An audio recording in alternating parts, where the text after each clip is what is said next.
আপনারা যারা আমাদের এই গল্পগুলো শুনতে ভালোবাসেন তাদের জন্য আজকের বিশেষ প্রতিবেদন শরদিন্দু বন্দ্যোপাধ্যায়ের লেখা ব্যোমকেশ সিরিজের গল্প শৈল শহর। ব্যোমকেশের পুনার শৈল শহর মহাবলেশ্বরে এসে অজিতের উদ্দেশ্যে চিঠি। ভাই অজিত, বোম্বাই এসে অবধি তোমাদের চিঠি দিতে পারিনি। আমার পক্ষে চিঠি লেখা কীরকম কষ্টকর কাজ তা তোমরা জানো। বাঙালির ছেলে চিঠি লিখতে শিখে বিয়ের পর, কিন্তু আমি বিয়ের পর দুদিনের জন্য বুক ছেড়ে রইলাম না। চিঠি লিখতে শিখব কোত্থেকে? তুমি সাহিত্যিক মানুষ, বিয়ে না করেও লম্বা চিঠি লিখতে পারো, কিন্তু তোমার কল্পনা শক্তি আমি কোথায় পাবো ভাই? কাঠখোট্টা মানুষ, স্রেফ সত্য নিয়ে কারবার করি। তবু আজ তোমাকে একটা লম্বা চিঠি লিখতে বসেছি। কেন লিখতে বসেছি তা চিঠি শেষ পর্যন্ত পড়লেই বুঝতে পারবে। মহাবালেশ্বর নামক শৈলপুরীর সহ্যাদ্রি হোটেলে রাত্রি 10টার পর মোমবাতি জেলে এই চিঠি লিখছি। বাইরে শীত জর্জর অন্ধকার। আমি ঘরের দৌড় জানলা বন্ধ করে লিখছি, তবু শীত আর অন্ধকারকে ঠেকিয়ে রাখা যাচ্ছে না। মোমবাতির শিখাটি থেকে থেকে নড়ে উঠছে বারবার।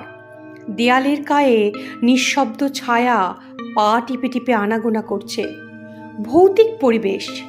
আমি অতি প্রকৃতিকে সারা জীবন দূরে সরিয়ে রেখেছি, কিন্তু অনেক দিন আগে একবার মুঙ্গেরে গিয়ে বরদাবাবু নামক একটি ভূতজ্ঞ ব্যক্তির সঙ্গে পরিচয় হয়েছিল, মনে আছে তোমার? আমি তাকে বলেছিলাম, ভূত প্রেত থাকে থাক, আমি তাদের হিসেবের বাইরেই রাখতে চাই। এখানে এসে কিন্তু মুশকিলে পড়ে গেছি ভাই, ওদের আর হিসেবের বাইরে রাখতে পারছি না। গল্প বলার আর্ট জানা নেই বলেই বোধহয় পরের কথা আগেই বলে ফেললাম। এবার গোড়ার কথা বলি, শোনো। যে কাজে বোম্বাই এসেছিলাম সে কাজটা শেষ হয়েছে দিন চারেকের মধ্যেই। ভেবেছিলাম কাজ সেরেই ফিরব, কিন্তু ফেরা হলো না। কর্মসূত্রে একজন উচ্চ পুলিশ অফিসারের সঙ্গে ঘনিষ্ঠতা হয়েছে। ভদ্রলোক মারাঠি, নাম বিষ্ণু বিনায়ক আপটে। তিনি বললেন, বোম্বে এসেছেন আর পুনা দেখে যাবেন না? প্রশ্ন করলাম, পুনায় দেখার কি আছে? তিনি বললেন, পুনা শিবাজি মহারাজের পীঠস্থান, সেখানে দেখবার জিনিসের অভাব। সিংহগড়, শনিবার দুর্গ, ভবানী মন্দির। ভাবলাম এদিকে আর কখনো আসবো কিনা কে জানে, এ সুযোগটা হাতছাড়া করা ঠিক হবে না। তাই বললাম, বেশ যাব। আপটের মোটরে চড়েই বেরোলাম। বোম্বাই থেকে পুনা যাবার পাকা মোটর রাস্তা। সহ্যাদ্রি গিরিসংকটের ভেতর দিয়ে পাক খেয়ে খেয়ে গিয়েছে। এখানকার নৈসর্গিক দৃশ্য বর্ণনা করা আমার কর্ম নয়। এক পাশে উত্তুঙ্গ শিখর, অন্য পাশে অতলস্পর্শ খাদের কোলে সবুজ উপত্যকা। তুমি যদি দেখতে, কাব্য লিখে ফেলতে পারতে। পুনায় আপটের বাড়িতে উঠলাম। সাহেবী কাণ্ড কারখানা, আদর যত্নের সীমা নেই। আমাকে আপটে যে এত খাতির করছেন, আপটের স্বাভাবিক সহৃদয়তা তো আছেই, বোধহয় বোম্বাই প্রাদেশিক সরকারের ইশারাও আছে। সে যাক, পুনায় বোম্বাইয়ের চেয়ে বেশি ঠান্ডা, কারণ বোম্বাই শহর সমুদ্রের সমতলে, আর পুনা সমুদ্র থেকে 2000 ফুট উঁচুতে। পুনার ঠান্ডায় কিন্তু বেশ একটা চনমনে ভাব আছে, শরীর মনকে চাঙ্গা করে তোলে। পুনায় 3 দিন থেকে দর্শনীয় যা কিছু ছিল সব দেখলাম। তারপর আপনি বললে, পুনায় এসে মহাবালেশ্বর না দেখে চলে যাবেন। আমি বললাম, মহাবালেশ্বর সেটা কাকে বলে? আপটে হেসে বললেন, একটা জায়গার নাম, বম্বে প্রদেশের সেরা হিল স্টেশন। আপনাদের যেমন দার্জিলিং, আমাদের তেমনি মহাবালেশ্বর। পুনা থেকে আরও 2000 ফুট উঁচু। গরমের সময় বোম্বের সবাই মহাবালেশ্বরে যায়, কিন্তু শীতকালে তো যায় না। এখন ঠান্ডা কেমন? আমি জিজ্ঞেস করলাম। ভদ্রলোক বললেন, একেবারে হোম ওয়েদার, চলুন চলুন, মজা পাবেন। অতএব মহাবলেশ্বরে এসেছি এবং বেশ মজাও টের পাচ্ছি। পুনা থেকে মহাবলেশ্বর 72 মাইল, মোটরে আসতে হয়। আমরা পুনা থেকে বেরোলাম দুপুরবেলা খাওয়া দাওয়া করে। মহাবলেশ্বর পৌঁছালাম আন্দাজ 4টে হবে। পৌঁছে দেখি শহর প্রায় শূন্য। 2-4 জন স্থায়ী বাসিন্দা ছাড়া সবাই পালিয়েছে। সত্যি হোম ওয়েদার। দিনের বেলায় হিহি কম্প, রাতের বেলাতেও হিহি কম্প। ভাগ্যিস আপনি আমার জন্য একটা মোটা ওভারকোট এনেছিল, নইলে শীত ভাঙত না। শহরের বর্ণনা দেব না, মনে করো দার্জিলিংয়ের ছোট ভাই।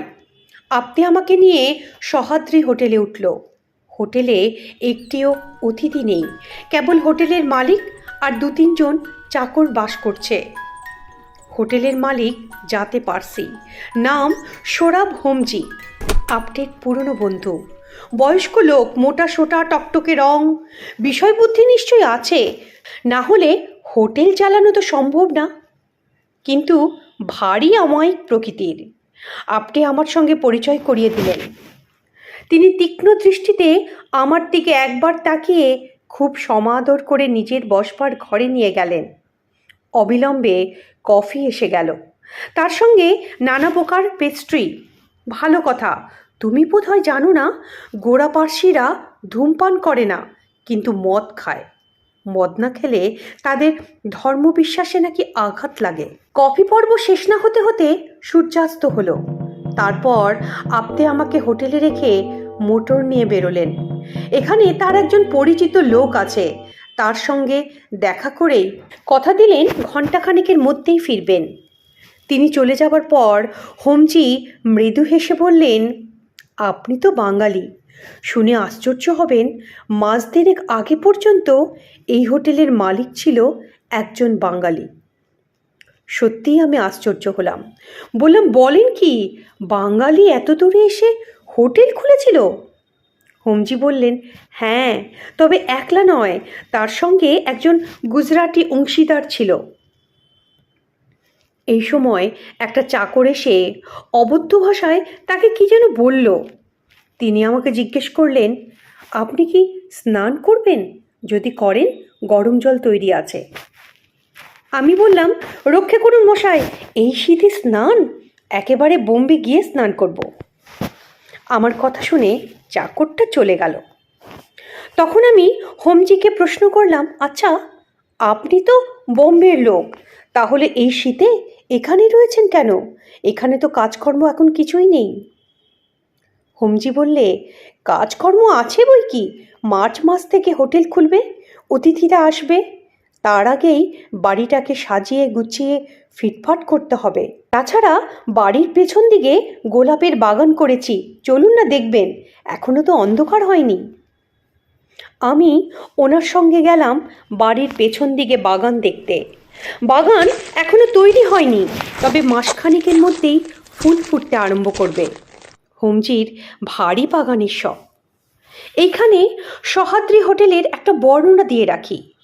চুনকাম করা পাথরের দোতলা বাড়ি, সব শুদ্ধ 12-14টা বড় বড় ঘর, সামনে দিয়ে গেরুমাটি ঢাকা রাস্তা, পিছন দিকে গোলাপের বাগানের জমি, লম্বায় চওড়ায় প্রায় কাঠা চারেক।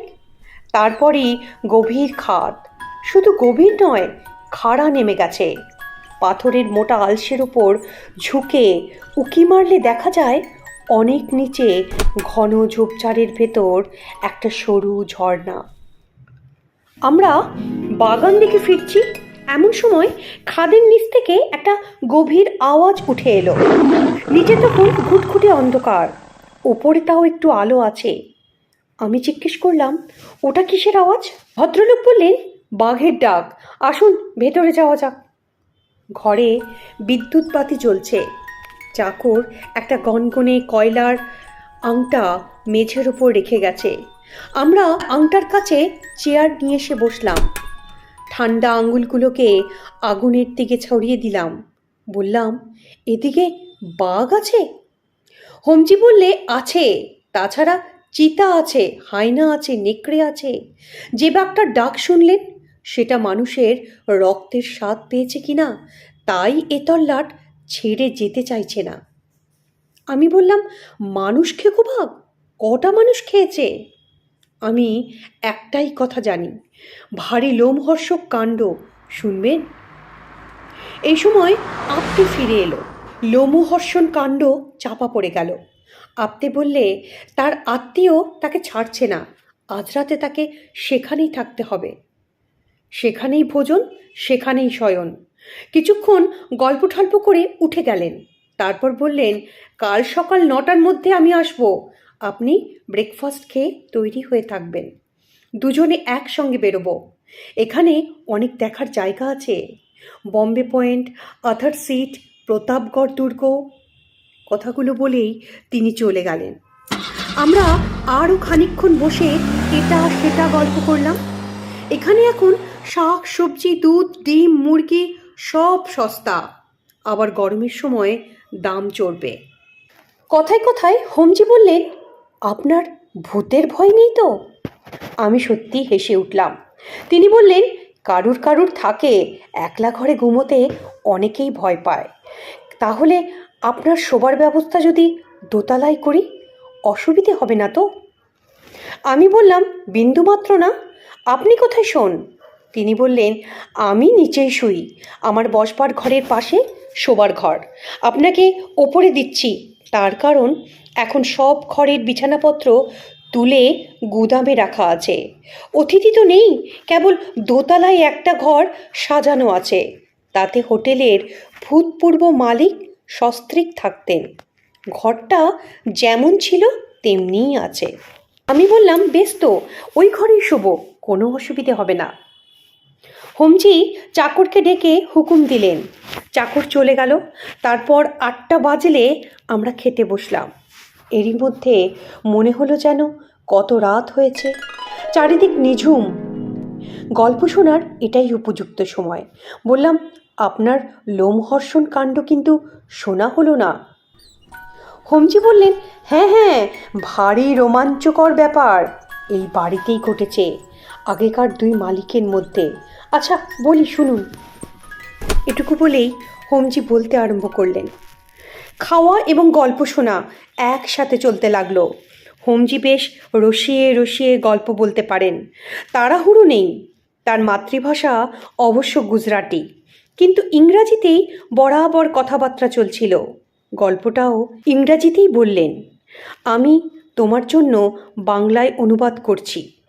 বছর কয়েক আগে মানিক ভাই মেহতা নামে একজন গুজরাটি আর বিজয় বিশ্বাস নামে একজন বাঙালি মহাবালেশ্বরে এই সাহাদ্রি হোটেল খুলেছিল। দুজনের সমান অংশীদার। মেহতার টাকা আর বিজয় বিশ্বাসের মেহনত, এই নিয়ে হোটেল আরম্ভ হয়। মানিক মেহতার অনেক কাজ কারবার। সে মহাবালেশ্বরে থাকতো না, তবে মাঝে মাঝে আসতো। বিজয় বিশ্বাসী হোটেলের সর্বা ছিলেন, কিন্তু আসলে হোটেলের দেখাশোনা করতেন বিজয় বিশ্বাসের স্ত্রী হৈমবতী। বিজয় বিশ্বাস কেবল ঘরে বসে সিগারেট টানতেন আর হিসেব নিকেশ করতেন। মানিক মেহতা লোকটা ছিল প্রচণ্ড পাজি। অবশ্য তখন তার সম্বন্ধে কেউ কিছু জানতো না, তাকে ভালো করে কেউ চোখেই দেখেনি। পরে সব জানা গেল। তার 3টে বউ, একটা গোয়ায়, একটা বম্বে, একটা আমেদাবাদে। এই 3 জায়গায় বেশিরভাগ সময় সে থাকতো। যত রকম বেআইনি দুষ্কার্য করাই ছিল তার পেশা। বোম্বাই প্রদেশে মদ্যপান নিষিদ্ধ। লোকটি বুটলেগিং করত, বিদেশ থেকে লুকিয়ে সোনা আমদানি করত। অনেকবার তার মাল বাজেয়াপ্ত হয়েছে, কিন্তু লোকটাকে কেউ ধরতে পারেনি। বিজয় বিশ্বাসের সঙ্গে মানিক মেহতার জোটপাট কী করে হলো বলা যায় না। বিজয় বিশ্বাস লোকটাই বা কেমন ছিল তাও জানি না। যতদূর জানা যায়, বিজয় বিশ্বাস আগের থেকেই হোটেল চালানোর কাজ জানতেন। হয়তো পুনায় কিংবা বোম্বাই কিংবা আমেদাবাদে ছোটোখাটো হোটেল চালাতেন। তারপর তিনি মানিক মেহতার নজরে পড়েন।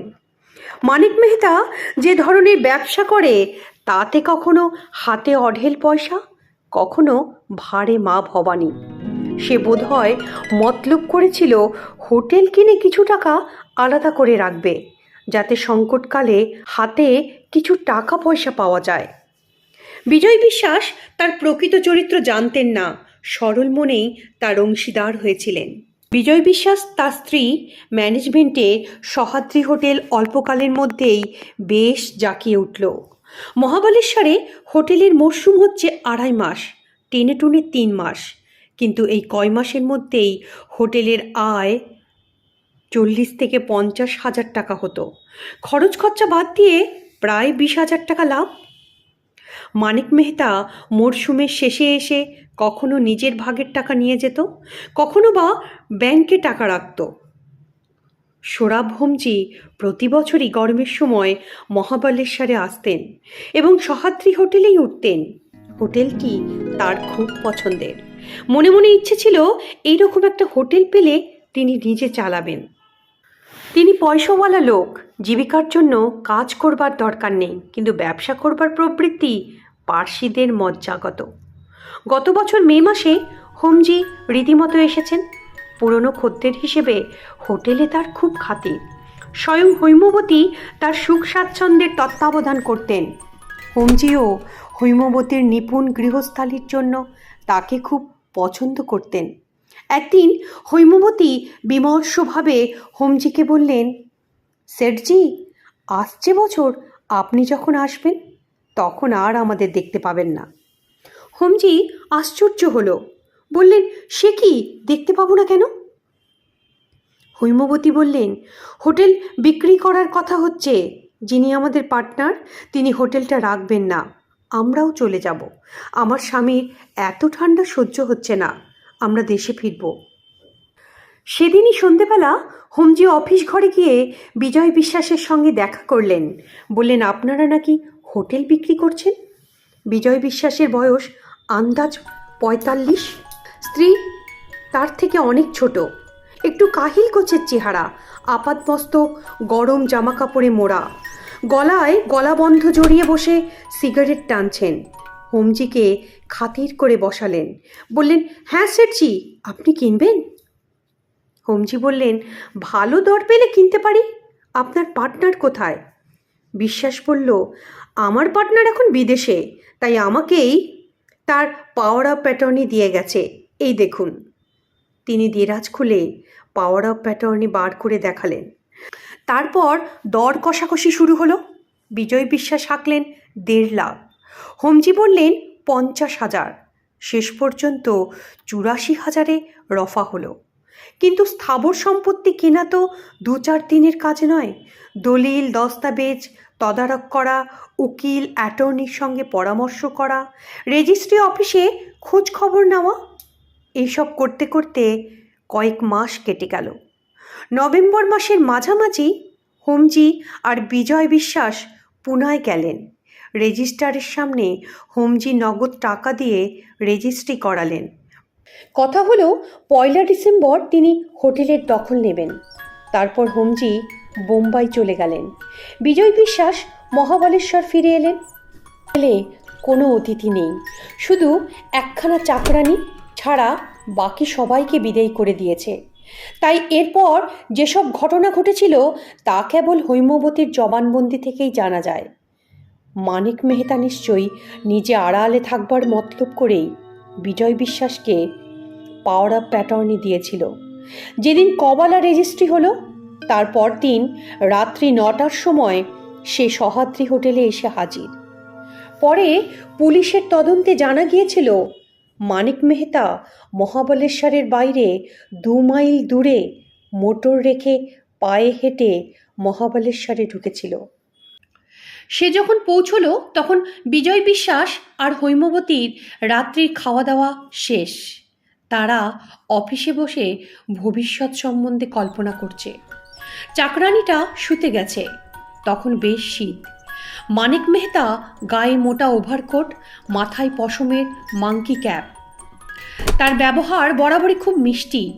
সে এসে বলল, হৈমা বেন, আমি আজ রাত্রে এখানে থাকবো, এখানেই খাবো, সামান্য কিছু হলেই হবে। হৈমবতী খাবারের ব্যবস্থা করতে রান্নাঘরে চলে গেল। চাকরানিকে আর জাগালো না। মানিক মেহতা আর বিজয় বিশ্বাস কাজকর্মের কথা শুরু করলেন। অফিস ঘরে একটা মজুদ ছিল লোহার সিন্দুক। হোটেল বিক্রয়ের টাকা এবং ব্যাংকের জমানো টাকা সব ওই সিন্ধুকেই রাখা। বিজয় বিশ্বাস জানতেন 2-1 দিনের মধ্যেই মেহতা টাকা নিতে আসবে। হৈমবতী রান্নাঘরে গিয়ে স্টোভ জেলে ভাজাভুজি তৈরি করতে লাগলেন, কিন্তু তার কান পড়ে রইল অফিস ঘরের দিকে। রান্নাঘর অফিস ঘর থেকে বেশ দূরে নয়, তার উপর নিস্তব্ধ রাত্রি। কিছুক্ষণ পরে তিনি শুনতে পেলেন তারা দুজনে অফিস ঘর থেকে বেরিয়ে কথা বলতে বলতে হোটেলের পিছন দিকের জমিতে গেল। হৈমবতী একটু আশ্চর্য হলো, কারণ তার স্বামী ভীষণ শীতকাতুরে। এত শীতে খোলা হাওয়ায় যাওয়া তার স্বভাব বিরুদ্ধ। কিন্তু হৈমবতীর মনে কোনো আশঙ্কাই ছিল না। তিনি রান্নাঘর থেকে বেরুলেন না, যেমন রান্না করছিলেন তেমনিই করলেন। তারপর হোটেলের পিছন দিক থেকে হঠাৎ একটা চাপা চিৎকারের শব্দ শুনে তিনি একেবারে কাঠ হয়ে গেলেন। সেটা ছিল তার স্বামীর গলার চিৎকার। ক্ষণকাল স্তম্ভিত অবস্থায় থেকে তিনি ছুটে গেলেন হোটেলের পেছনে। পেছনের জমিতে যাবার একটা দরজা আছে। হৈমবতী দরজার কাছে পৌঁছতেই এমন সময় মানিক মেহতা ওদিক থেকে ঝড়ের মতো এসে ঢুকল হোটেলের ভেতর। হৈমবতীকে সজোরে একপাশে সরিয়ে দিয়ে সদরের দিকে চলে গেল। হৈমবতী কি হলো বলে পিছনের জমির দিকে ছুটল, কিন্তু গিয়ে দেখল সেখানে কেউ নেই। হৈমবতী তখন স্বামীর খোঁজে অফিস ঘরের দিকে ছুটল। সেখানে দেখল লোহার সিন্ধুকের কপাট খোলা, তার ভেতর থেকে নোটের বান্ডিল সব উধাও, প্রায় 1.5 লক্ষ টাকার নোট। এতক্ষণে হৈমবতী প্রকৃত ব্যাপার বুঝতে পারলেন। মানিক মেহতা তার স্বামীকে ঠেলে খাদের মধ্যে ফেলে দিয়েছে আর সমস্ত টাকা নিয়ে পালিয়েছে। তিনি চিৎকার করে সেখানেই অজ্ঞান হয়ে পড়লেন। ভাই অজিত, আজ এখানেই থামতে হলো। ঘরের মধ্যে অশরীরীর উৎপাত আরম্ভ হয়েছে। কালকে বাকি চিঠিটা শেষ করব। পরের দিন ঠিক রাত 10টায় মোমবাতি জ্বালিয়ে ব্যোমকেশ চিঠি লিখতে শুরু করলো। হোমজি খেতে খেতে যে সমস্ত গল্প বলেছিল, গল্প শেষ হওয়ার আগেই খাওয়া শেষ হলো। আমরা বসবার ঘরে উঠে গেলাম। চাকর কফি দিল। হোমজি আবার বলতে শুরু করলো, সেই গল্পটা আমি আবার তোমাকে সংক্ষেপে বাংলায় অনুবাদ করছি। হৈমবতীর যখন জ্ঞান হলো তখন রাত প্রায় 10টা। ইলেকট্রিক বাতি নিভে গেছে, চারিদিক অন্ধকার। হৈমবতী চাকরানীকে জাগালেন, কিন্তু সে রাত্রে বাইরে থেকে কোনো সাহায্যই পাওয়া গেল না। পুলিশ এলো পরদিন সকালে। পুলিশের অনুসন্ধানে বোঝা গেল হৈমবতীর অনুমান ঠিক। হোটেলের পেছনে খাদের ধারে মানুষের ধস্তাধস্তির চিহ্ন আছে। 2-4 দিন অনুসন্ধান চালানোর পর আরও অনেক খবর বেরোলো। মানিক মেহতা ডুব মেরেছে। সে পাকিস্তান থেকে 3 লক্ষ টাকার সোনা আমদানি করেছিল। কাস্টমসের কাছে ধরা পড়ে যায়। মানিক মেহতা ধরা না পড়লেও একেবারে নিঃস্ব হয়ে পড়েছিল, তাই অংশীদারকে খুন করে সে 1.5 লক্ষ টাকা হাতিয়ে পালিয়েছে। এদিকে খাদের তলা থেকে বিজয় বিশ্বাসের লাশ উদ্ধার করা দরকার, কিন্তু এমন দুর্গম ওই খাদ যে সেখানে পৌঁছনো অতি কষ্টকর ব্যাপার। উপরন্তু সম্প্রতি একজোড়া বাঘ এসেছে খাদের মধ্যে। গভীর রাত্রে তাদের ডাক শোনা যায়। যাই হোক, কয়েকজন পাহাড়িকে নিয়ে 3 দিন পরে পুলিশ খাদে নেমে আসলো। বিজয় বিশ্বাসের দেহের বিশেষ কিছু পাওয়া গেল না। কয়েকটা হাড়গোড় আর রক্তমাখা জামা কাপড়, গলাবন্ধ সোয়েটার ইত্যাদি নিয়েই তারা ফিরে এলো। পুলিশের মনে আর কোনো সংশয় নেই। মানিক মেহতার নামে গ্রেপ্তারি পরোয়ানা বেরোলো, হুলিয়া জারি হলো। এভাবেই কয়েকদিন বাদে 1 ডিসেম্বর এসে পড়ল।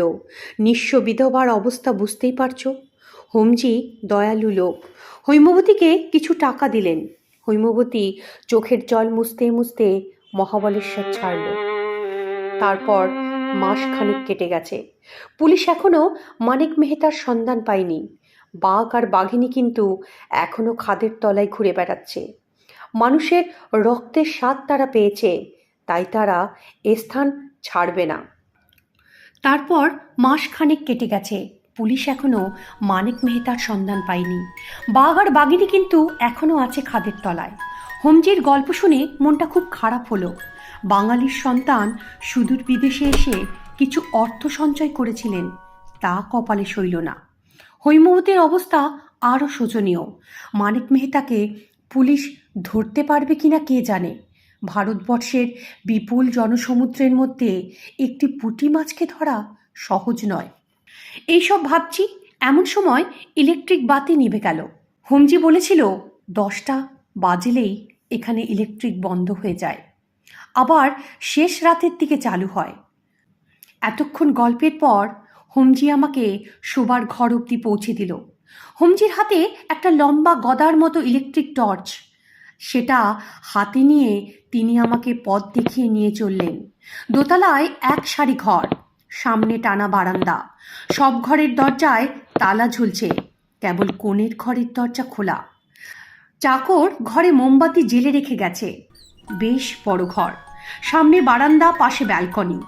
ঘরের দুপাশে দুটো খাট, একটাতে বিছানা পাতা আর একটা উলঙ্গ।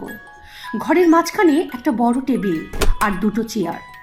দেওয়ালের গায়ে ঠেকানো ওয়ার্ড্রোব। টেবিলের ওপর একটি অ্যালার্ম টাইম পিস, এক বান্ডিল মোমবাতি, দেশলাই, একটা থার্মোফ্লাক্সে গরম কফি। রাতে যদি তেষ্টা পায় তার জন্য। হোমজির অতিথি সৎকারের সত্যিই তুলনা নেই। হোমজি বললেন এই ঘরে বিজয় বিশ্বাস স্ত্রীকে নিয়ে থাকতেন। হৈমবতী চলে যাবার পর ঘরটা যেমন ছিল তেমনি আছে। আপনার কোনো অসুবিধে হবে না তো এখানে থাকতে? আমি বললাম, না না, অসুবিধে কিসের, খুব আরামেই থাকবো, আপনি যান, এবার শুয়ে পড়ুন। এখানে বোধ হয় লোকে একটু সকাল সকাল ঘুমিয়ে পড়ে। হোমজি হেসে বলল, শীতকাল তো তাই, কিন্তু সকাল 8টা-9টার আগে কেউ কিন্তু বিছানা ছাড়ে না। আপনি যদি আগে উঠতে চান ঘড়িতে অ্যালার্ম দেবেন। এই টর্চটা রাখুন, রাত্রে যদি আপনার দরকার হয়। ধন্যবাদ জানিয়ে হোমজি চলে গেল। হোমজি নিচে নেমে গেলেন, আমি দরজা বন্ধ করে দিলাম। মোমবাতির আলোয় ঘরটা আবছায়া দেখাচ্ছে। আমি টর্চটা জ্বালিয়ে ঘরময় একবার ঘুরে বেড়ালাম। আমার সুটকেস চাকর ওয়ার্ড্রোবের পাশে রেখে গেছে। ওয়ার্ড্রোব খুলে দেখলাম সেটা খালি। এসেন্স, কর্পূর, ন্যাপথলিন মেশা একটা গন্ধ নাকে এলো। হৈমবতী এই ওয়ার্ড্রোবেই নিজের কাপড় রাখত। ঘরের পিছন দিকে একটা সরু দরজা, খুলে দেখলাম গোসলখানা। আবার বন্ধ করে দিলাম। তারপর চেয়ারে এসে বসে সিগারেট ধরালাম। ঘরের দরজা জানলা সব বন্ধ, তবু যেন একটা বরফ জমানো ঠান্ডা হাওয়া ঘরের মধ্যে ঘুরে বেড়াচ্ছে। বেশিক্ষণ বসে থাকা চলবে না। তাড়াতাড়ি সিগারেট শেষ করে ঘড়িতে অ্যালার্ম দিলাম। 7:30টার সময় ঘুম ভাঙলেই যথেষ্ট। আপটে আসবেন 9টায়। টর্চটা বালিশের পাশে নিয়ে মোমবাতি নিভিয়ে শুলাম। বিছানায় দুটো মোটা মোটা গদি, গোটাচারেক বিলিতি কম্বল, একেবারে রাজসজ্জা। ক্রমশ কম্বলের মধ্যে শরীর গরম হতে লাগলো আর আমি ঘুমিয়ে গেলাম। আশ্চর্য এই যে প্রথম রাত্রে ঘুমাবার আগে পর্যন্ত অতিপ্রাকৃতিক কোনো কিছুই টের পাইনি। ঘুম ভাঙল ঝনঝন অ্যালার্মের শব্দে। ধর্মর করে উঠে বিছানায় বসলাম। ঘরটা অন্ধকার। কোথায় আছি মনে করতে কয়েক সেকেন্ড লাগলো। তারপর মনে পড়ল, কিন্তু এত শিগগিরই 7:30 বেজে গেল কি করে? তাই চিন্তায় পড়লাম। জানলার দিকে তাকিয়ে দেখলাম বাইরে আলো দেখা যাচ্ছে না। টর্চ জেলে ঘড়ির ওপর ফেললাম। চোখে ঘুমের জড়তা। মনে হলো ঘড়িতে 2টো বাজে। মনে মনে ভাবলাম এটা কীরকম হলো। আমি কম্বল ছেড়ে উঠলাম। টেবিলের কাছে গিয়ে ভালো করে আলো জ্বালিয়ে ঘড়ি দেখলাম, সত্যিই 2টো। তবে অ্যালার্ম বাজলো কী করে? অ্যালার্মের কাঁটা ঘোরাতে কি আমি ভুল করেছি? ঘড়িটা হাতে তুলে নিয়ে বাজনা থেমে গেল। দেখলাম অ্যালার্মের কাঁটা ঠিকই 7:30টায়। হয়তো ঘড়িটাতে গলদ আছে। অসময়ে অ্যালার্ম বাজে। আমি ঘড়ি দেখে আবার বিছানায় ঢুকলাম। অনেকক্ষণ ঘুম এলো না। তারপর কখন যেন ঘুমিয়ে পড়েছি। এটা গেল প্রথম রাত্রির ঘটনা। পরদিন সকালে ব্রেকফাস্ট খেয়ে বসে আছি। হোমজিকে জিজ্ঞেস করলাম, আপনার টাইম পিসে কি অসময়ে অ্যালার্ম বাজে? তিনি ভুরু কুচকালেন, বললেন, কই না তো, কেন বলুন তো? আমি বললাম সমস্ত ঘটনা। তিনি শুনে উদ্বিগ্ন মুখে একটু চুপ করে রইলেন। তারপরে বললেন, হয়তো সম্প্রতি খারাপ হয়েছে। আজ আপনাকে একটা নূতন অ্যালার্ম ঘড়ি দেব। আমি আপত্তি করতে যাচ্ছিলাম, এমন সময় চাকর একটা চিঠি নিয়ে এলো। আপ্তের চিঠি। তিনি লিখেছেন, কাল রাত্রে হঠাৎ পা পিছলে গিয়ে তার পায়ের গোছ মুচকে গেছে, নড়ার ক্ষমতা নেই। আমরা যদি দয়া করে আসি। চিঠি হোমজিকে দেখালাম। তিনি মুখে চুকচুক শব্দ করে বললেন, চলুন ঘুরে আসা যাক। আমি জিজ্ঞেস করলাম, কত দূর? তিনি বললেন, মাইল 2 হবে, বাজারের মধ্যে। এখানে মহারাষ্ট্র ব্যাংকের একটা ব্রাঞ্চ আছে। আপ্তের আত্মীয় তার ম্যানেজার। ব্যাংকের উপরতলায় থাকেন তিনি। আমরা ব্রেকফাস্ট সেরে বেরোলাম। হোমজির একটা ছোটোখাটো স্ট্যান্ডার্ড মোটর আছে, তাতেই চড়ে গেলাম। ব্যাংকের বাড়িটা দোতলা। বাড়ির পাশ থেকে খোলা সিঁড়ি উপরে উঠে গেছে। আমরাও গেলাম। আপ্তে বালিশের উপর ব্যান্ডেজ বাঁধা পা তুলে দিয়ে খাটে শুয়ে আছে। আমাদের দেখে দুহাত বাড়িয়ে বললেন, দেখুন তো কী কাণ্ড, কোথায় আপনাকে নিয়ে ঘুরব তা নয়, একবারে শয্যাশায়ী। আমরা খাটের পাশের চেয়ারে বসলাম। জিজ্ঞেস করলাম, কি হয়েছিল?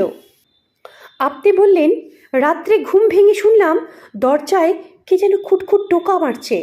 বিছানা ছাড়লাম, কিন্তু দৌড় খুলে কাউকে দেখতে পেলাম না। আবার যখন দৌড় বন্ধ করলাম, ফিরতে গিয়ে পা মুচড়ে পড়ে গেলাম। বাপাটা স্টেন হয়ে গেল। আমি বললাম, আর কোথাও লাগেনি? আপ্তে বলল, না, আর কোথাও লাগেনি, কিন্তু একটা আশ্চর্য ব্যাপার, আমি কিন্তু হোঁচট খাইনি, পায়ে কাপড় জড়িয়েও পড়িনি। মনে হলো কেউ আমাকে পেছন থেকে ঠেলে দিল। আমার কি মনে হওয়াতে জিজ্ঞেস করলাম, আচ্ছা ঘটনাটা রাত্রি কটায় ঘটেছে? আপ্তে বলল, রাত 2টো। এ বিষয়ে আর কথা হলো না। গৃহস্বামী এসে আমাদের সঙ্গে আলাপ করলেন। তিনি বেশ ফুর্তিবাজ লোক। আজকাল ব্যাংকের কাজকর্ম তেমন নেই, তাই তিনি আমাদের সঙ্গে আড্ডা জমালেন। আপ্তের পা ভাঙা নিয়ে তিনি বেশ ঠাট্টা তামাশা করলেন, আর তার সাথে গরম গরম চিড়ে ভাজা আর পোটাটো চিপস খাওয়ালেন, সঙ্গে এক প্রস্ত কফি। তারপর আমরা উঠলাম। আপ্তে কাতরভাবে বললেন, ভেবেছিলাম মিস্টার বক্সিকে মহাবলেশ্বর ঘুরাবো, তার হলো না। 2-3 দিন মনে হয় মাটিতে পাই রাখতে পারবো না। কথাটা শুনে হোমজি বলল, আরে তাতে কি হয়েছে, আমি তো আছি, আমি দেখিয়ে দেব। আমরা কাল আবার আসবো, আপনি বিশ্রাম নিন। এটুকু বলেই আমরা চলে এলাম। দুপুরবেলা লাঞ্চ খেয়ে হোমজির সঙ্গে বেরোলাম। কাছাকাছি কয়েকটা দর্শনীয় স্থান আছে, একটি হ্রদ আছে, তাতে মোটর লঞ্চ চড়ে বেড়ালাম। মহাবলেশ্বরের মধু বিখ্যাত, কয়েকটি মধুর কারখানা দেখলাম। মৌমাছি মধু তৈরি করছে আর মানুষ তা বিক্রি করছে। মৌমাছিদের খেতেও দিতে হয় না, মজুরিও দিতে হয় না, একটি ফুলের বাগান থাকলেই হলো। কিন্তু থাক, বাজে কথা লিখে আর চিঠিটা বড় করব না, আসল কথা শোনো। দ্বিতীয় রাতে আমি 10টা বাজার 5-7 মিনিট আগেই শুতে গেলাম। চাকর সব ঠিকঠাক করে রেখেছিল। দেখলাম পুরনো ঘড়ির বদলে আজকে একটা নূতন অ্যালার্ম ক্লক রাখা আছে। আমি এতে আর দম দিলাম না। অ্যালার্মের চাবিটা এঁটে বন্ধ করে দিলাম। অ্যালার্মের দরকার কি, যখন ঘুম ভাঙবে তখন উঠব। আলো নেভার আগেই শুয়ে পড়লাম। এতক্ষণ লক্ষ্য করিনি, শুয়ে শুয়ে দেখছি একটা চামচিকে ঘরে ঢুকেছে। দরজা জানলা সব বন্ধ, তাই পালাতে পারছে না। নিঃশব্দ পাখায় ঘরের একোণ থেকে ওকোণ ঘুরে বেড়াচ্ছে, আবার ফিরে আসছে। ভাবলাম দরজা খুলে তাকে বাইরে যেতে সাহায্য করব, কিন্তু এমন সময় ইলেকট্রিক বাতি চলে গেল। আর উপায় নেই। জন্তুটা সারা রাত পালাবার রাস্তা খুঁজে পাবে না, হয়তো ক্লান্ত হয়ে ঘরের কোণে কোথাও পড়ে থাকবে। অন্ধকারে শুয়ে শুয়ে ভাবছি, কিন্তু ঘুম আসছে না। কাল রাত্রি 2টোর সময় আমার ঘরে অকারণে অ্যালার্ম বাজলো, আর ঠিক সেই সময়ে 2 মাইল দূরে আপ্তের পা মচকালো। দুটো ঘটনার মধ্যে নৈসর্গিক সম্পর্ক কিছু নেই, সমাপতন ছাড়া আর কি হতে পারে? অথচ আপ্তের পা যদি না মচকাতো, তিনি আজ এই ঘরের অন্য খাটে শুতেন। চামচিকেটা কি এখনো উড়ে বেড়াচ্ছে? কথাটাই ভাবলাম। ভাবতে ভাবতে হঠাৎ সত্যবতীর কথা মনে পড়ল। সত্যবতীর আরশোলায় ভয়, আর খোকার ভয় টিকটিকিতে। শুয়ে শুয়ে একথা ভাবতে ভাবতে কখন যেন ঘুমিয়ে পড়েছিলাম। কানের কাছে হঠাৎ কর্কর শব্দ বেজে উঠল। কম্বলের মধ্যে থেকে লাফিয়ে উঠলাম। নূতন ঘড়ির অ্যালার্ম বাজছে। এর আওয়াজ আরও উগ্র, কিন্তু অ্যালার্ম বাজার তোর কথা নয়। আমি তো দমই দিইনি, চাবিটা উল্টে বন্ধ করে রেখেছি। তবে টর্চ জেলে বিছানায় থেকে উঠলাম। ঘড়িতে 2টো বাজে। ঘড়ি হাতে তুলে নিতেই বাজনা থেমে গেল। যেমন ঘড়ি তেমনি ঘড়ি, অত্যন্ত সহজ এবং স্বাভাবিক। অজিত, তুমি জানো আমি রহস্য ভালোবাসি না। রহস্য দেখলেই আমার মন তাকে ভেঙে চুরে তার অন্তর্নিহিত সত্যটি আবিষ্কার করতে লেগে যায়। কিন্তু এ কীরকম রহস্য? অলৌকিক ঘটনার প্রতি আমার বুদ্ধি স্বভাবতই বিমুখ। যা প্রমাণ করা যায় না তা বিশ্বাস করতে আমার বিবেকে বাঁধে। কিন্তু এটা কি? চক্ষু কর্ণ দিয়ে যাকে প্রত্যক্ষ করছি তার সঙ্গে ঐহিক কিছুরই সংস্রব নেই। অমূলক কারণহীন ঘটনা চোখের সামনে ঘটতে দেখছি। এর মূল পর্যন্ত অনুসন্ধান করে দেখতে হবে। তাই মোমবাতি জ্বালালাম। তোমাকে আগেই লিখেছি, ঘরে 2টো চেয়ার আছে। তার মধ্যে একটা সাধারণ খাড়া চেয়ার, অন্যটা দোলনা চেয়ার। আমি গায়ে একটা কম্বল জড়িয়ে দোলনা চেয়ারে বসলাম। সিগারেট ধরিয়ে মৃদু মৃদু টান দিলাম। দোরের দিকে মুখ করে বসেছি। ডান পাশে টেবিল, বাঁ পাশে দেয়ালে লাগানো ওয়ার্ড্রপ, পিছনে আমার খাট। আমি সিগারেট টানতে টানতে দুলছি আর ভাবছি, চামচিকেটা কোথায় গেল? বাতি জ্বলতে দেখে চামচিকেটা আবার উঠতে শুরু করেছে। আমার মাথার চারিদিকে চক্কর দিচ্ছে। পাখার শব্দ নেই, কেবল এক টুকরো জমাট অন্ধকার শূন্যে ঘুরপাক খাচ্ছে। সিগারেটটা শেষ করে চোখ বুজে আছি। ভাবছি কি হতে পারে। 2টো ঘড়িতেই বেতালা অ্যালার্ম বাজে। তবে কি হুমজি আমার সঙ্গে প্র্যাকটিক্যাল যোগ করছে? আমি কাল ভূতের কথায় হেসেছিলাম, তাই তিনি আমাকে ভয় দেখাচ্ছেন?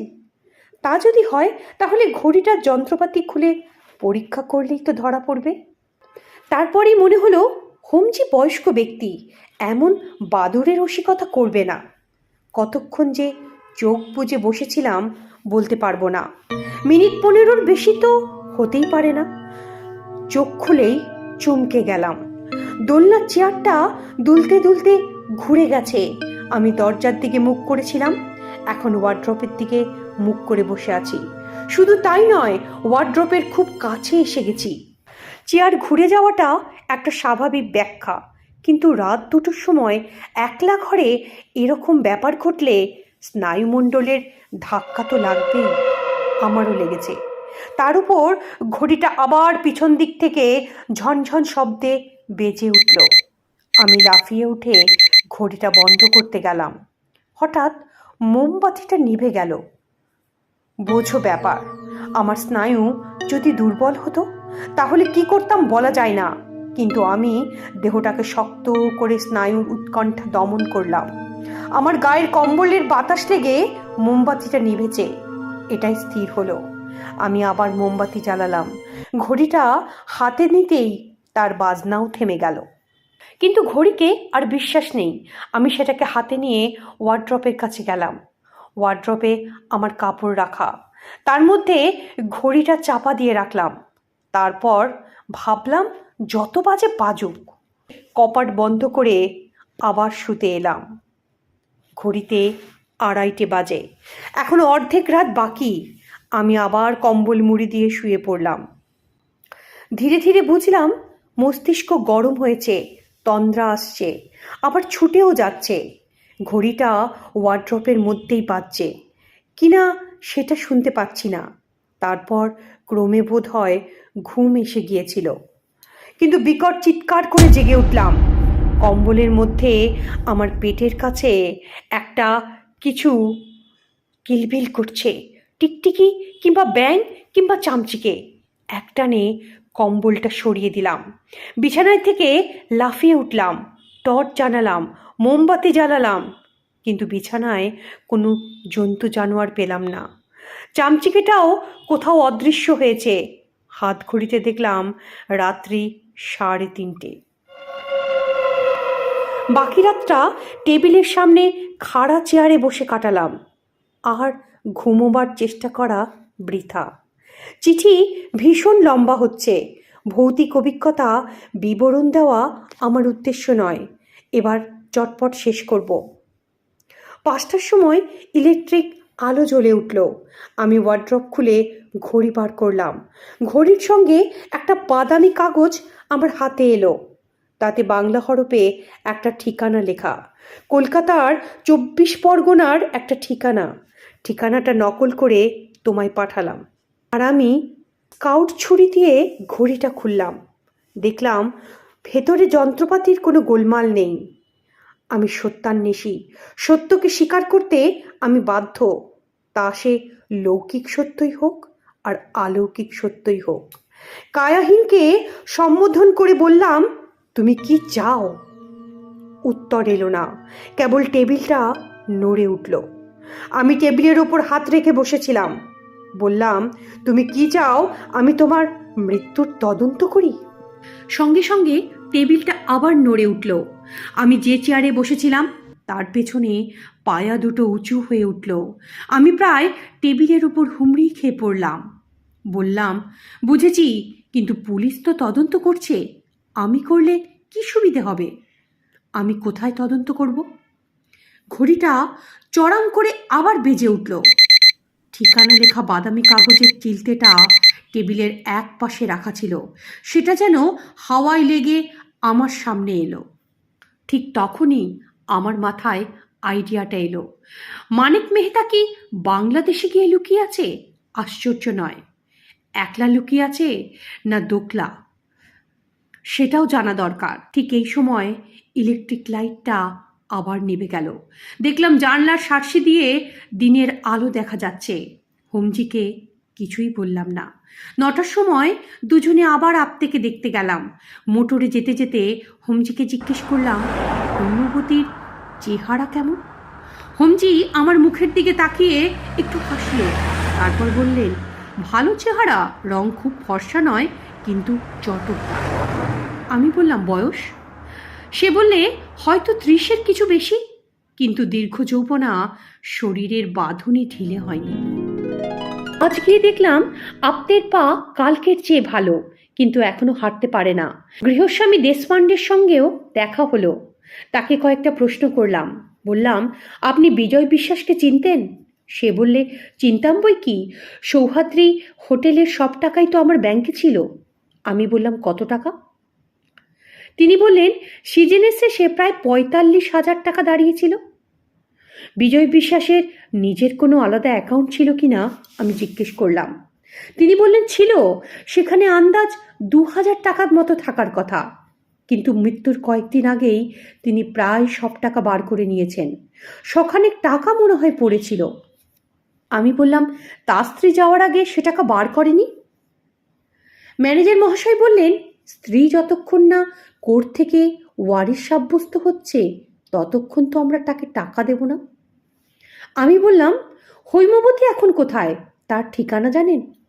ম্যানেজার বাবু বললেন, না। আমি আবার জিজ্ঞেস করলাম, আর কেউ জানে? এবার হোমজি বললেন, বোধ হয় না, যাবার সময় তিনি নিজেই জানতেন না তিনি কোথায় যাবেন।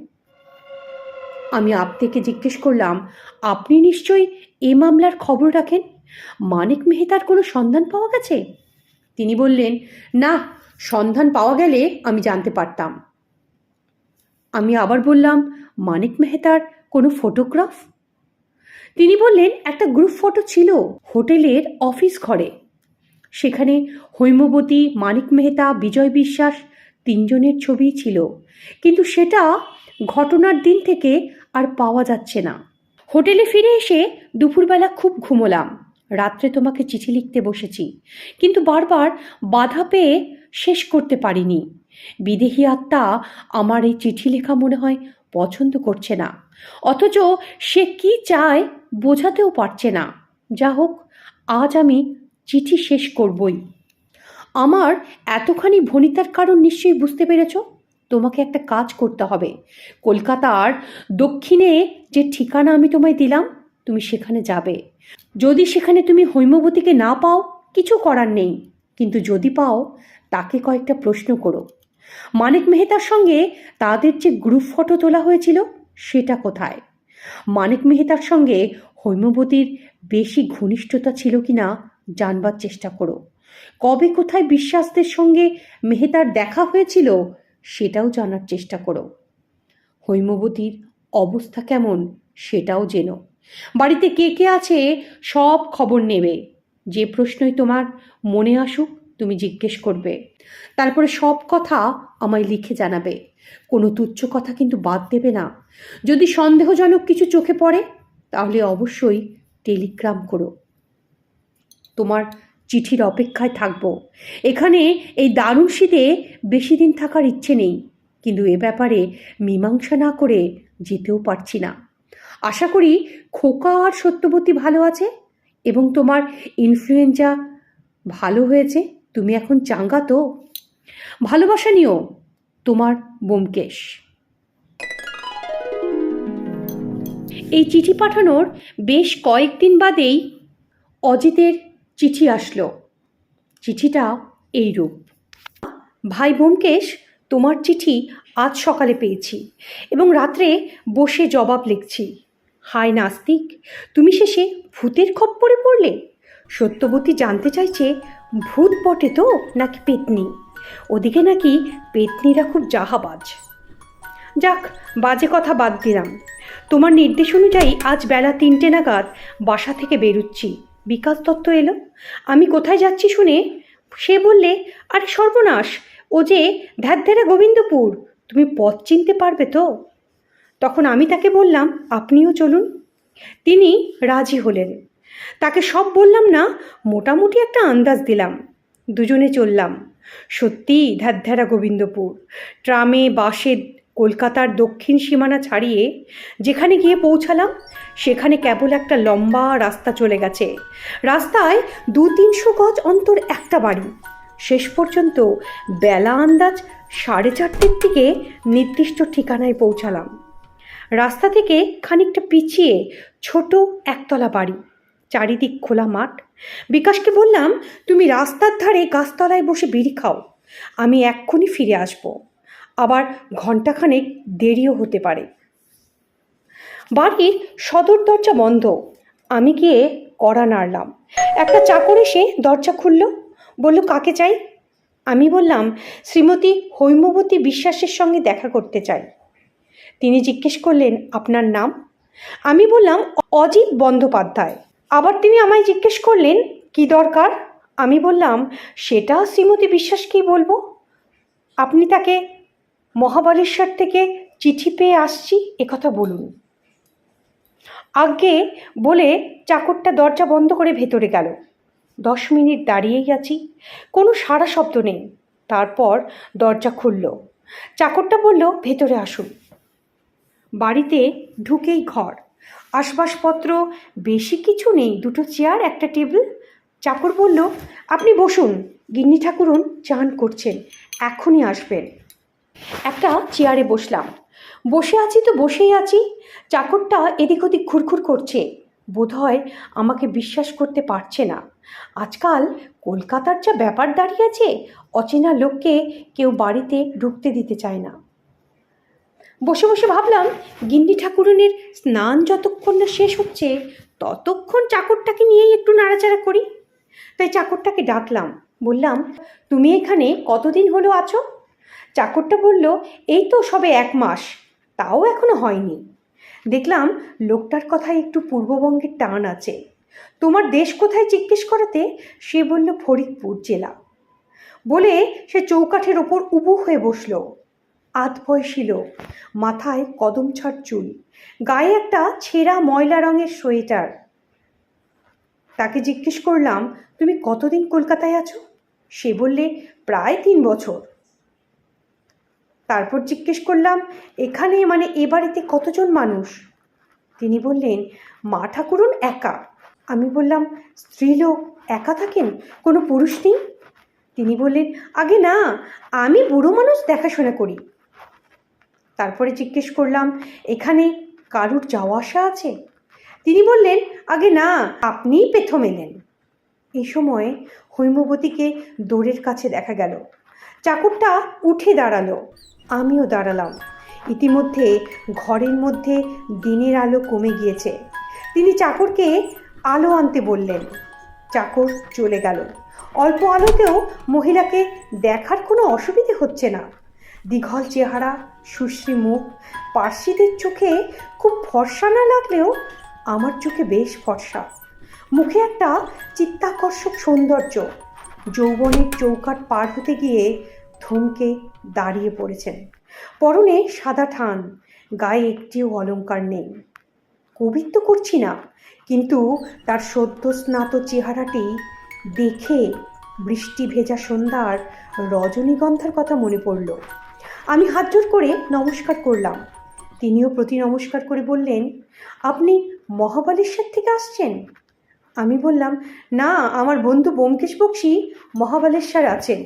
তিনি আমাকে চিঠি দিয়ে আপনার কাছে পাঠিয়েছেন দেখা করার জন্য। ভদ্রমহিলা জিজ্ঞেস করলো, তবে কি মানিক মেহতা ধরা পড়েছে? আমি বললাম, না, এখনো পড়েনি।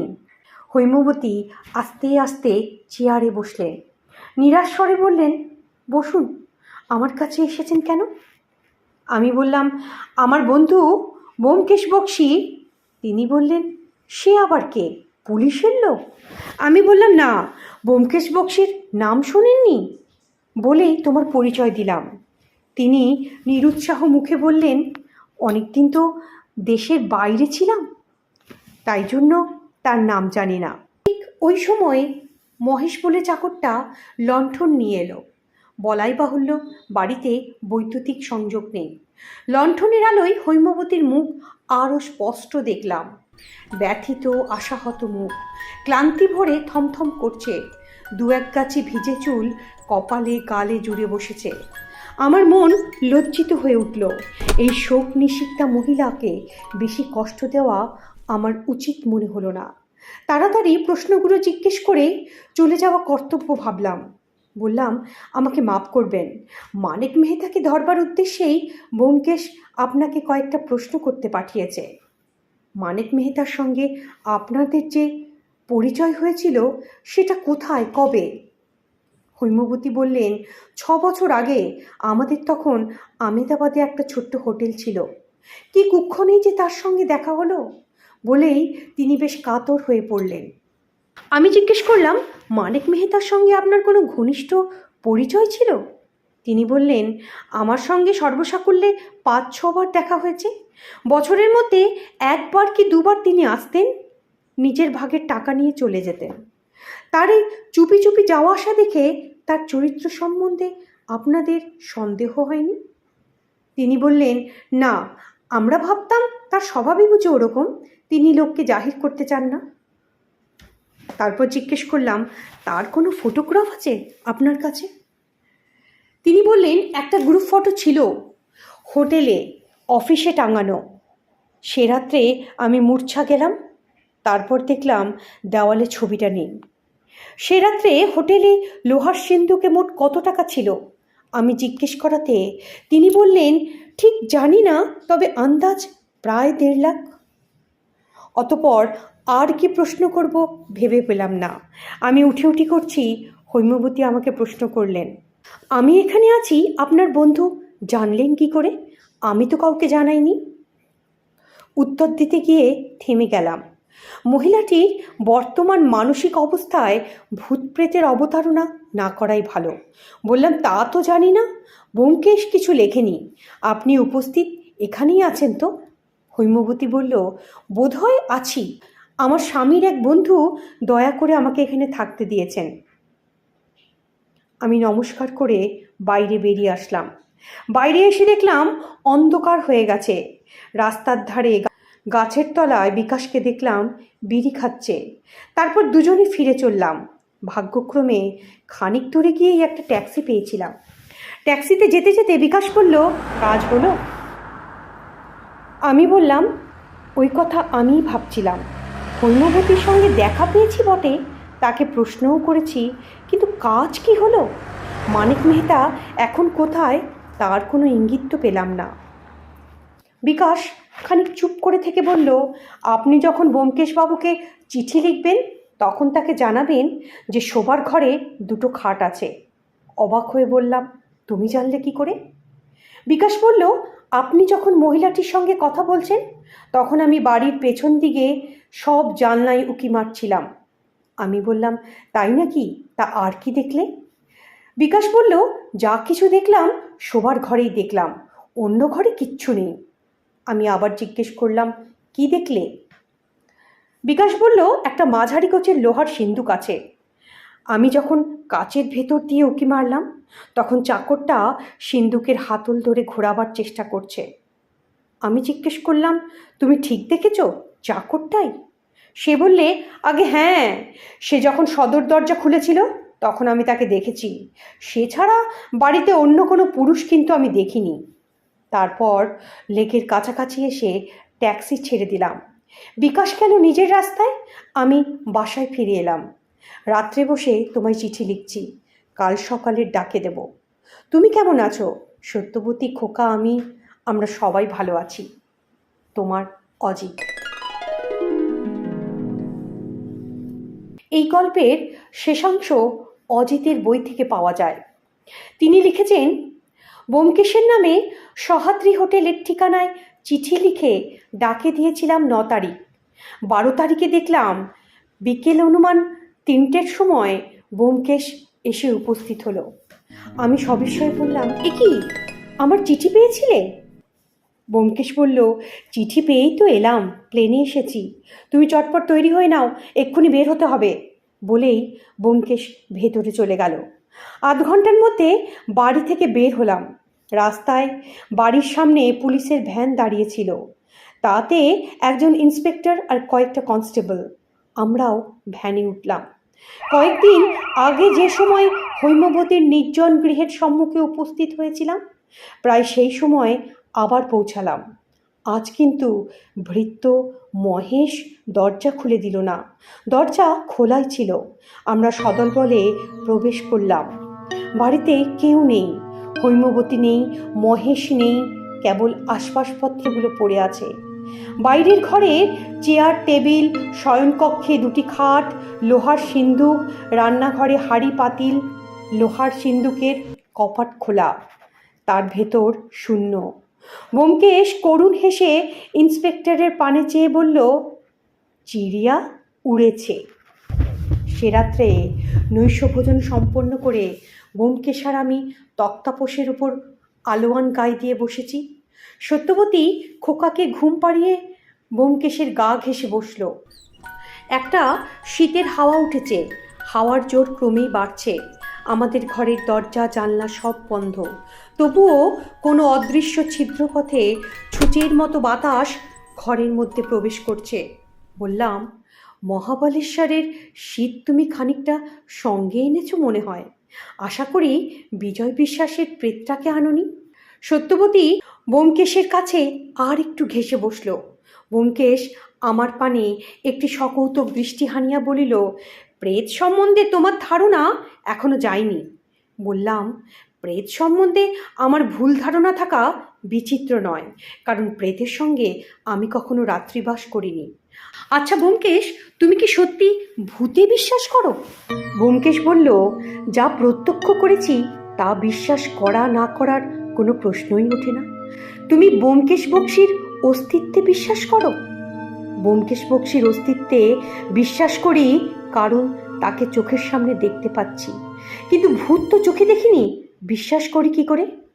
ব্যোমকেশ বলল, আমি তোমাকে বিশ্বাস করতে বলছি না, কিন্তু আমি যদি বিশ্বাস করি তুমি আপত্তি করতে পারো না। কিছুক্ষণ নীরবে ধূমপান করলাম। তারপর বলল, আচ্ছা ও কথা থাক, বিশ্বাসে মিলায় কৃষ্ণ, তর্কে বহুদূর। কিন্তু তোমার ভূতের এত চেষ্টা সত্ত্বেও কার্যসিদ্ধি তো হলো না। ব্যোমকেশ বলল, কে বললে কার্যসিদ্ধি হয়নি? ভূত চেয়েছিল মস্ত একটা ঢোকার টাটি ভেঙে দিতে, তা সে দিয়েছে। অজিত বলল, তার মানে? ব্যোমকেশ বললে, মানেটা এখনো বোঝনি? কেন বুঝবো না? প্রথমে অবশ্য আমি হৈমবতীর চরিত্র ভুল বুঝেছিলাম, কিন্তু এখন বুঝেছি হৈমবতী আর মানিক মেহতা মিলে বিজয় বিশ্বাসকে খুন করেছে। হৈমবতী একটি সাংঘাতিক মেয়ে মানুষ। হৈমবতীর চরিত্র ঠিকই বুঝেছ, কিন্তু ভূতকে এখনও চেননি। ভূতের রহস্য আরও সাংঘাতিক। খানিকটা হাসতে হাসতে বলল ব্যোমকেশ।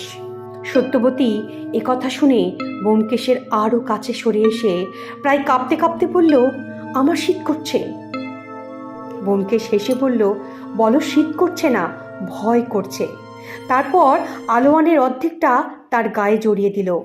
আমি বললাম, এসো এসো বধূ এসো, আধো আচরে বসো, বুড়ো বয়সে লজ্জা করে না। ব্যোমকেশ বলল, তোমাকে আবার লজ্জা কি? তুমি তো অবোধ শিশু। সত্যবতীও সায় দিল সে কথায়, বলল, নয়তো কি, যার বিয়ে হয়নি সে তো দুধের ছেলে। আমি বললাম, আচ্ছা আচ্ছা, এখন ভূতের কথা হোক, আমি কিছু বুঝিনি, তুমি সত্যি খোলসা করে বলো। ব্যোমকেশ বলল, আগে তোমাকে দু একটা প্রশ্ন করি। মানিক মেহতা বিজয় বিশ্বাসকে খুন করার জন্য খাদের ধারে নিয়ে গেল কেন? বিজয় বিশ্বাস বা গেল কেন? চিন্তা করে আমি বললাম, তা তো জানি না।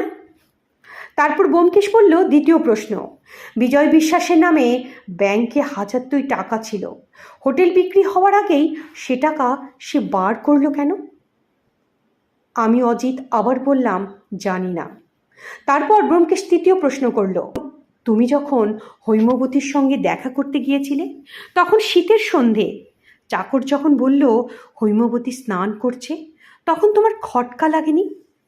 অজিত বলল, না, খেয়াল করিনি। তারপর ব্যোমকেশ চতুর্থ প্রশ্ন করল, চাকরটাকে সন্দেহ হয়নি? অজিত আবার বলল, না, চাকরটাকে সন্দেহ করার কোনো কারণ হয়নি। সে পূর্ববঙ্গের লোক, মাত্র কয়েকদিন হৈমবতীর চাকরিতে ঢুকেছে। অবশ্য একথা যদি সত্যি হয় যে সে লোহার সিন্দুক খোলবার চেষ্টা করছিল। কথাটা এখানেই থেমে গেল।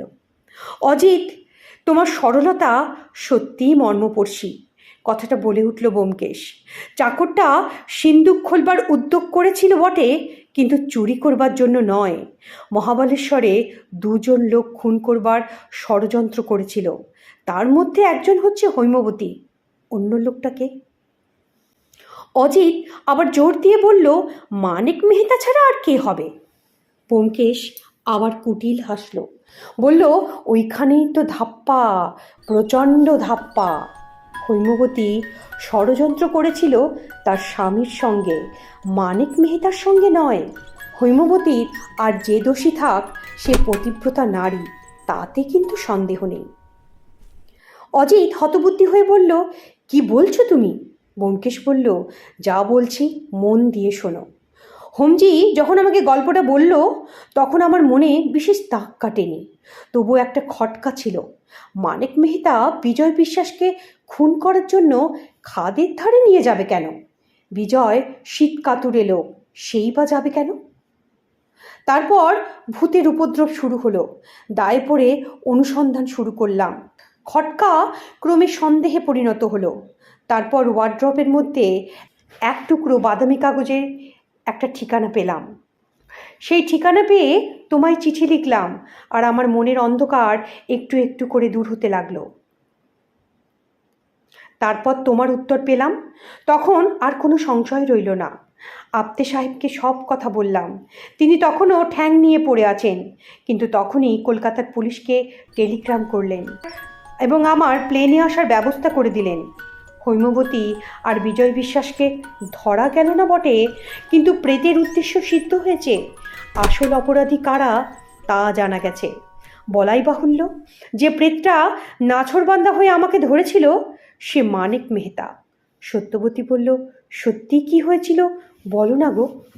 ব্যোমকেশ বলল, সত্যি কি হয়েছিল তা জানে কেবল হৈমবতী আর বিজয় বিশ্বাস। আমি মোটামুটি যা আন্দাজ করেছি তা তোমাদের বলছি। ব্যোমকেশ বলতে আরম্ভ করল, মানিক মেহতা ছিল নাম করা বদমাস, আর বিজয় বিশ্বাস ছিল ভিজে বেড়াল। একদা কী করে যে তাদের মিলন হলো ভগবানই জানে। তারপর তারা দুজনে মিলে হোটেল খুলল। মেহতার টাকা আর বিশ্বাসের মেহনত। স্ত্রী পুরুষ দুজনেই হোটেল চালাচ্ছে। হোটেল বেশ জাঁকিয়ে উঠল। প্রতি বছর 30-40 হাজার টাকা লাভ হয়। মেহতা মাঝে মাঝে এসে শুধু লাভের টাকা নিয়ে চলে যায়। বিজয় বিশ্বাস নিজের ভাগের টাকা মহাবালেশ্বরের ব্যাংকে বেশি রাখে না, বোধহয় স্ত্রীর নামে অন্য কোথাও রাখে। হয়তো কলকাতারই কোনো ব্যাংকে হৈমবতী নামে 50-60 হাজার টাকা জমা আছে। ওরা দুজন ছাড়া সে কথা কিন্তু কেউ জানে না। এইভাবে বেশ চলছিল। গত বছর মানিক মেহতা বিপদে পড়ল। তার বেআইনি সোনা লেনদেনের কারবার ধরা পড়ে গেল। তাকে পুলিশ জড়াতে পারল না বটে, কিন্তু সে সর্বহারা হলো। তখন তার একমাত্র মূলধন ছিল এই হোটেল। মানিক মেহতা ঠিক করল যে হোটেলটা বিক্রি করবে। তার নগদ টাকা চাই। এখন প্রশ্ন হচ্ছে, হোটেল বিক্রির টাকা কে পাবে? একলা মেহতা, না বিজয় বিশ্বাসের বকরাও আছে তাতে? ওদের পার্টনারশিপের দলিল আমি দেখিনি। অনুমান করা যেতে পারে যে মানিক মেহতা যখন হোটেল কেনার টাকা দিয়েছিল, তখন হোটেল বিক্রির টাকাটাও পুরোটাই তারই প্রাপ্য। আমার বিশ্বাস মেহতা সব টাকাই দাবি করেছিল। হৈমবতী আর বিজয় বিশ্বাস ঠিক করলো সব টাকা ওরাই নেবে। ওদের পূর্ব ইতিহাস কিছুই জানি না, কিন্তু ওদের প্রকৃতি যে খুব একটা ভালো নয় সেটা বোঝাই যায়। মানিক মেহতা পুলিশের নজর লাগা দাগিল। তার ঘাড়ে অপরাধের ভার চাপিয়ে দিয়ে সহজেই স্বামী স্ত্রী সরে পড়বে ভেবেছিল। সেজন্যেই কলকাতার উপকণ্ঠে একটা বাসা ঠিক করে রেখেছিল। কী করে করেছিল তা আমি জানি না, হয়তো কলকাতারই কোনো পরিচিত লোকের মারফত। হৈমবতী বাসার ঠিকানা কাগজে লিখে ওয়ার্ড্রপের মধ্যে গুজে রেখেছিল, পাছে ভুলে যায়। পরে অবশ্য ঠিকানা তাদের মুখস্থ হয়, তাই ফিরে আসার সময় সে বাদামি কাগজটা আনার কোনো কৌতূহল দেখায়নি। ওয়ার্ড্রপেই ওই কাগজের টুকরোটা রেখে আসা ছিল তার একটা মারাত্মক ভুল। যাই হোক, নির্দিষ্ট রাত্রে মানিক মেহতা চুপি চুপি এসে হাজির। হোটেলে একটিও অতিথি নেই। চাকরানিটাকেও মনে হয় হৈমবতী ঘুমের ওষুধ খাইয়ে ঘুম পাড়িয়েছিল। হোটেল ছিল একবারে খালি, শুধু হৈমবতী আর বিজয় বিশ্বাস। যতটা সম্ভব মানিক মেহতাকে ওরা হোটেলের অফিস ঘরেই খুন করে। এমনভাবে খুন করে যাতে রক্তপাত না হয়। তারপর ছদ্মবেশ ধারণ করার পালা। বিজয় বিশ্বাস মানিক মেহতার গা থেকে সব জামাকাপড় খুলে নিজের জামাকাপড় পরিয়ে দেয়। তারপর দুজনে লাশ নিয়ে টেনে খাদের ধারে গিয়ে খাদে ফেলে দেয়। কিছুদিন থেকেই এক ব্যাঘ্র দম্পতি খাদে বাসা করেছে, সুতরাং লাশের যে কিছুই থাকবে না তা বিশ্বাস দম্পতি জানত। ব্যাঘ্র দম্পতির কথা বিবেচনা করেই তারা প্ল্যান করেছিল এটা। আসল কাজ শেষ হলে বিজয় বিশ্বাস সমস্ত টাকা কড়ি নিয়ে চলে এলো। নিশুতি শীতের রাত্রি, কেউ তাকে দেখলই না। মানিক মেহতা শহরের বাইরে রাস্তার ধারে মোটর রেখে এসেছিল। সেই মোটরে করেই পালিয়ে গেল বিজয় বিশ্বাস। হৈমবতী কিন্তু ঘাটি আগলে পড়ে রইল। ওই মেয়ে মানুষটার বুকের পাটা আছে বটে। তারপর যা যা ঘটেছিল সবই প্রকাশ্যে। একমাত্র সাক্ষী ছিল হৈমবতী। সে যা বলল পুলিশ তাই বিশ্বাস করল। বিশ্বাস না করার কোনো প্রশ্নও ওঠে না। মানিক মেহতার চরিত্র পুলিশ জানত। কয়েকদিন পরে হোটেলটা হোমজির হাতে তুলে দিয়ে শোকগ্রস্ত বিধবা হৈমবতী মহাবালেশ্বর ত্যাগ করল। ইতিমধ্যেই বিজয় বিশ্বাস কলকাতার বাসায় এসে আড্ডা কেড়েছিল। হৈমবতীও এসে জুটল কদিন বাদে, কিন্তু তারা ভারী হুঁশিয়ার লোক। একেবারে নিশ্চিন্ত হয়নি, সাবধানে ছিল। তাই মহাবালেশ্বরের চিঠি পেয়ে অজিত যখন দেখা করতে গেল, তখন হৈমবতী চমকে উঠল বটে, কিন্তু ঘাবড়ালো না। হৈমবতীর তখন বোধ হয় বিধবার সাজ ছিল না। সে বিধবা সাজতে গেল। চাকর অজিতকে বাইরে ঘরে বসালো। অজিত যদি এত সরল না হতো তাহলে ওর খটকা আগেই লাগতো। শীতের সন্ধ্যাবেলায় মেয়েরা গা ধোয়, চুল ভিজিয়ে স্নান করে না। যাই হোক, হৈমবতী যখন এলো তখন তার সদ্য স্নাত চেহারা দেখে অজিত মুগ্ধ হয়ে গিয়েছিল। সে হৈমবতীকে আমার নাম বলল। হৈমবতী ব্যাপারটা বুঝতে বেশিক্ষণ দেরি করেনি। অজিত আমার নামটাকে যতখানি অখ্যাত মনে করে ততখানি অখ্যাত নয় আমার নাম। অজিতের কল্যাণেই নামটা সকলের জানা। কিন্তু সে যাই হোক, বিকাশ ওদিকে জানলা দিয়ে শোবার ঘরে দুটো খাট আর লোহার সিন্দুক দেখে এসেছিল। অজিতের চিঠিতে ওটাই ছিল সব থেকে জরুরি কথা। চিঠি পড়ে কিছুই আর জানতে বাকি রইল না। কিন্তু ওদের শেষমেশ ধরা কিন্তু গেল না। সে রাত্রে অজিত পিছন ফিরবার সঙ্গে সঙ্গে বোধহয় হৈমবতী লোহার সিন্দুক থেকে টাকা কড়ি নিয়ে অদৃশ্য হয়ে গিয়েছিল। এখন তারা কোথায়, কোন ছদ্মবেশে কোথায় ঘুরে বেড়াচ্ছে সেটা বলা যাবে না। হয়তো তারা কোনো দিনই ধরাও পড়বে না, হয়তো ধরা পড়বে, না পড়ার সম্ভাবনাই বেশি। ৩৫ কোটি নরনারী বাসভূমি এই ভারতবর্ষ, বুঝলে? এটুকু বলেই তিনজনে একবারে চুপচাপ হয়ে বসে রইল। কিছুক্ষণ এভাবে বসার পর ঘড়িতে আওয়াজ হলো রাত্রি 10টার। আমি বললাম, সব সমস্যার তো সমাধান হলো, কিন্তু একটা কথা বুঝলাম না, বিজয় বিশ্বাসও বাড়ি থাকতো না কেন? কোথায় থাকতো? চাকরটা ওদের সম্বন্ধে কি কিছুই সন্দেহ করেনি? এবার ব্যোমকেশ গভীর নিঃশ্বাস ফেলে বলল, হায় রে ভগবান, এটাও বোঝুনি? চাকরটাই তো ছিল বিজয় বিশ্বাস। শ্রোতা বন্ধুদের উদ্দেশ্যে অনুরোধ, আমার এই গল্পটা যদি আপনাদের ভালো লাগে চ্যানেলটাকে লাইক, সাবস্ক্রাইব আর শেয়ার করতে ভুলবেন না কিন্তু।